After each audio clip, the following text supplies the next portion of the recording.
আসসালামু আলাইকুম।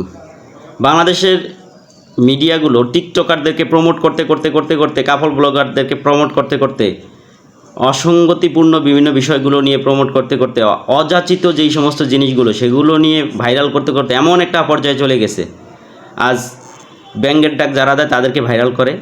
আর বিজ্ঞান আপনার সাংবাদিকগুলো এমন হয়ে গেছে যারা বিজ্ঞান সম্পর্কে কোনো ধারণা রাখে না।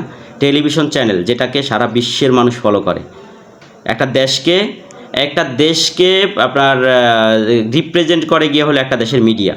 তো সেই জায়গায় বাংলাদেশের একটা স্বনামধন্য একটা মিডিয়া, যেটাকে আমরা মানে সময় টেলিভিশনের মতো একটা জায়গা, সেই জায়গাটা থেকে যদি মানুষ এই সমস্ত ভিডিও আপলোড দেয়, এই সমস্ত ভিডিও চিন্তা করে, হ্যাঁ এই সমস্ত ভিডিওকে প্রমোট করে, তাহলে আপনি বুঝেন যে বাংলাদেশ কোন পর্যায়ে চলে গেছে। এই যে লোকটাকে দেখতে পাচ্ছেন আপনারা, উনি ফ্রি এনার্জিতে একটা মোটর বাইক আবিষ্কার করছে।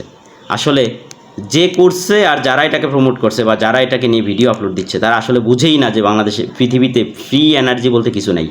এটা ফিজিক্সের সূত্রের সম্পূর্ণ বিরোধী। কিভাবে সম্ভব? হাউ ইজ ইট পসিবল যে একটা মোটর বাইক, এই মোটর বাইকটা ফ্রি এনার্জিতে চলবে, সে গতিপ্রাপ্ত হবে, কন্টিনিউয়াসলি শক্তির যোগান দেওয়া ছাড়া, এটা কন্টিনিউয়াসলি আপনার কন্টিনিউয়াসলি শক্তির যোগান দেওয়া ছাড়া এটা কন্টিনিউয়াসলি গতিশক্তিতে রূপান্তরিত হবে বা গতিশক্তি প্রাপ্ত হবে। এটা কিভাবে সম্ভব? এটা কখনোই সম্ভব না।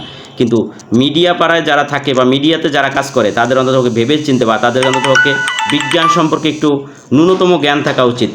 হ্যাঁ, অন্ততপক্ষে কোনো ভিডিও আপলোড দেওয়ার জন্য আজকাল দেখি আমরা লঞ্চ স্টিমার নিয়ে যারা ওই যে ছোটো ছোটো স্পঞ্জ দিয়ে লঞ্চ বানায় বাচ্চাগুলো, আমরা ছোটোবেলায় এগুলো বানাইতাম, সেই জিনিসগুলোকেও এরা প্রমোট করছে।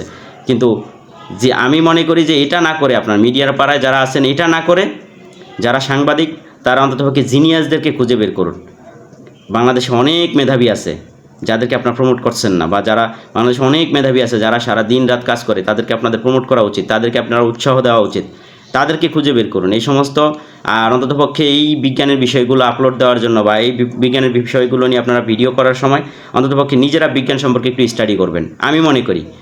তাহলে দেশ এগিয়ে যাবে। বাট আমি মনে করি যে পৃথিবীর মঞ্চে আপনার দেশকে হাসির পাত্র বানায়েন না। ভালো থাকবেন।